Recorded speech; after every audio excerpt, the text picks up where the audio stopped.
Hey, what's going on YouTube? Hey, so I've been working on one of my project trucks. I'm converting this 98 Chevy 5.7 liter to a 6.5 liter turbo diesel. Um, but anyways, I wanted to do a little review, kind of just a point out of this radiator I got. It's an aftermarket radiator from Quadstar Tuning. It's super beefy, super cool. I love it. But I was not prepared.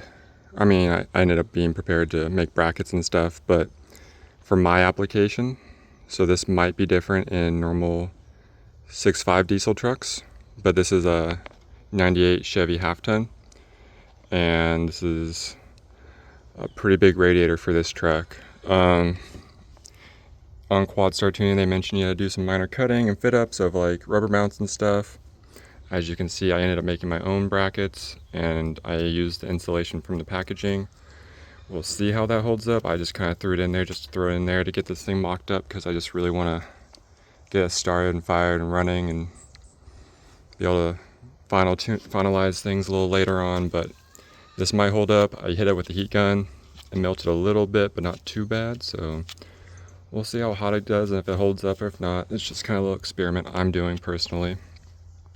But so it doesn't come with too many instructions, too much information.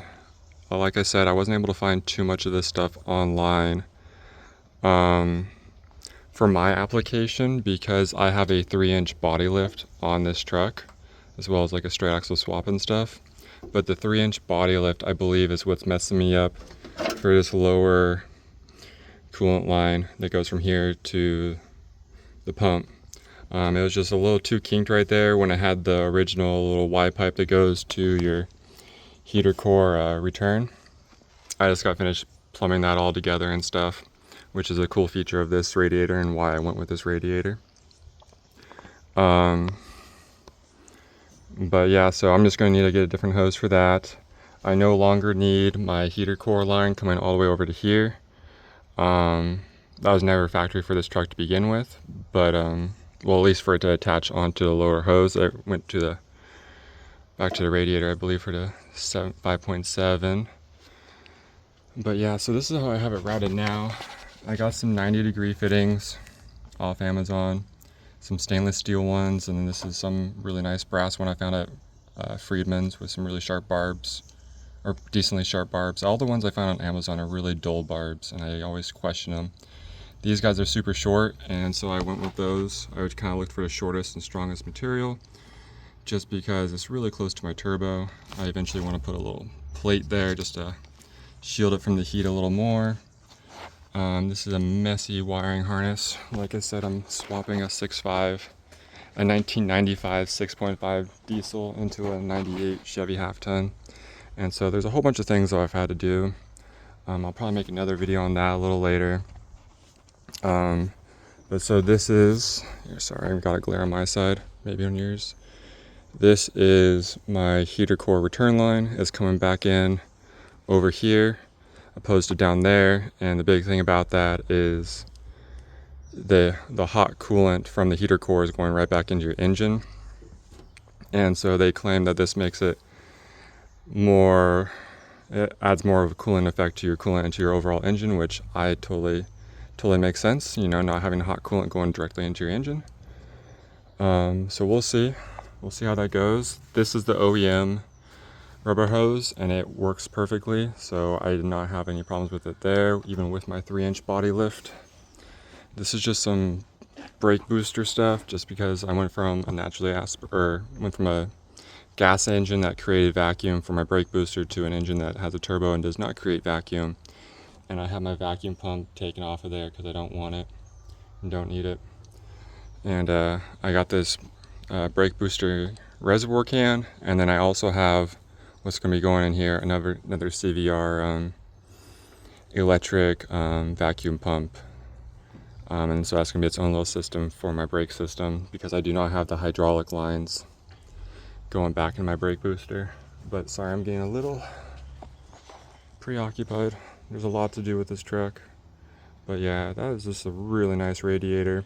It was a little warped. I got it in place for the most part. It's sitting pretty good. I had to cut out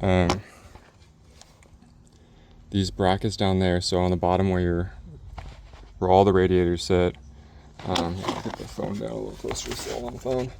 I had to cut out brackets right there and then right there, and I bent this lip down just to accommodate the wider radiator. And then after I got the foam installed, because I got foam down there too, I bent it back up so there is a good little lip of it holding it in, you know, and hopefully with the hoses in there and everything else, like, it's not going to go anywhere if the foam kind of melts. Like, it melts a little bit, but it doesn't melt to like liquid. It just melts to like, takes up all these little air spaces. All these little air spaces start disappearing, so it would create rattle room, but hopefully I'm going to check on it within like 500 miles or less, or just honestly on the daily for the first couple weeks, just to check on it. But yeah, this thing was warped, and at least I believe so. I put a big old 90 like carpenter square on it, and it was a little warped. Here, I'll probably come over here, and I guess you can't really see it either, but you see how that there's a little tab and it shoots down and continues. This part is a little more this way, then this part's a little more that way. So you see how it goes down, and then over here it goes down again. It goes down right here, this corner actually, right where this part of my radiator is. It goes down again and over here to this lip, and it follows all the way down. And over here I was just like, why am I having fitment issues? So I ended up grinding and cutting part of this lip out to get the radiator to sit back farther. Then I realized, oh, the radiator's just warped. I thought my front clip was a little different, or something was wonky with my front clip. I mean, it's a good front clip. The normal radiator's that good, but I was like, maybe it's just the radiator, this new one, and it turned out to be it. I think this thing was just a little cockeyed. You can kind of see it. It still sticks out a little bit that way because I didn't grind that back lip, so I didn't have to pull it all the way. But yeah, but it works good. That's how you know it's custom built, I guess. But yeah, this thing is a beast. It's super fat.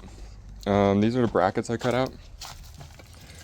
So I just did some markings, and these are some brackets.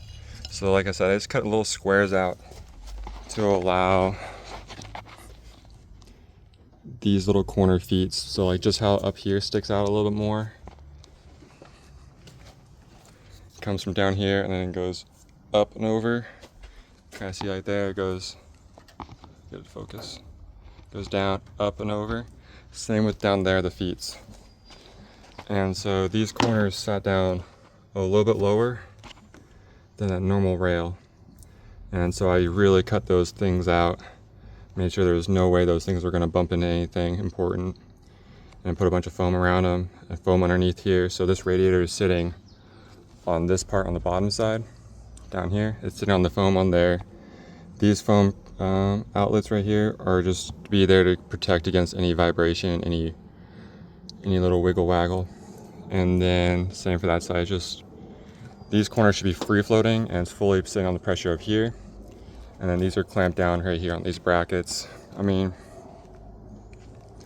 probably not how you're supposed to. You're probably supposed to do on this thing front and bottom and just make it extra sturdy. It's probably not the best to put a bunch of pressure on here, especially because I do have these guys clamped down pretty good.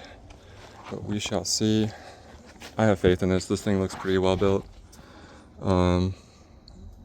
And this foam is decently soft. Like, it clamps down, it's hard to push down, but like, you know, the clamps down, it folds down, and this thing's going pretty good. So fingers crossed. But I think that's gonna wrap it up for this video of this quadstar 6.5 Chevy diesel radiator upgrade. But I just want to show some videos. Here's a weird filler neck right here. I believe this thing goes to where my coolant reservoir is going to sit. So I believe it's just a straight plumb into there. And then we're figuring out what this is, and then we can know what those guys are. And we got those guys all figured out. So yeah, we just got to plug in this side. That side's all plugged in. We just got to plug in this side. And that's what we get working on now. But yeah, not looking forward to doing this wiring harness. Oh, and another, like, you might not come across these setups too much just because I've not seen very many on YouTube, and I was really looking pretty deep just trying to find out how people hook up these AC systems, because this AC compressor is a little bit different than all the ones I've seen online. You either get the black one that's like short and really round, it's kind of chody, or you get the ones over there on that side. But this one with these kind of brackets, you end up having a little C-clamp bracket back there, and then this little bracket guy goes all the way down to there. But yeah, I was just figuring shit out. And I have this guy move super far forward. I have it on like spacers because I had play on this pulley. So I figured I had a little bit of room to move this whole thing back before it's fully off the pulley, or even a little bit off the pulley. And so I moved it as far forward as I could with these bolts, just to give myself a little bit more room behind the AC lines and the turbo. This AC thing is trash. It just had a bunch of water in it. It's all rusted. It's just in there to hold the belts in place and to hopefully let me run my truck for a little bit.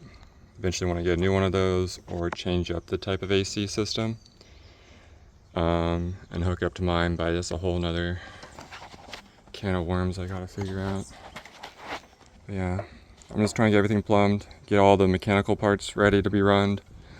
Now I'll figure out the electrical, then I'll get this thing started up, and then drive lines built, and then exhaust system put in, and then we should be good to go. But I'm gonna make a few more videos, mainly the front end assembly and all the troubles I've had with mounting brackets. This is like a lot of quadstar upgraded parts. There's the Super 60 turbo. It has ARP head studs. It's got a bunch of fucking goodies in this engine. It's got the 8-stage tuner, you know, upgraded oil line, feed line, and I put that bitch in dry, and that was not a good thing. I should have lubed that thing up, because we're gonna see if I broke that thing trying to put it in there. But yeah, I'm gonna end this video now and continue other ones.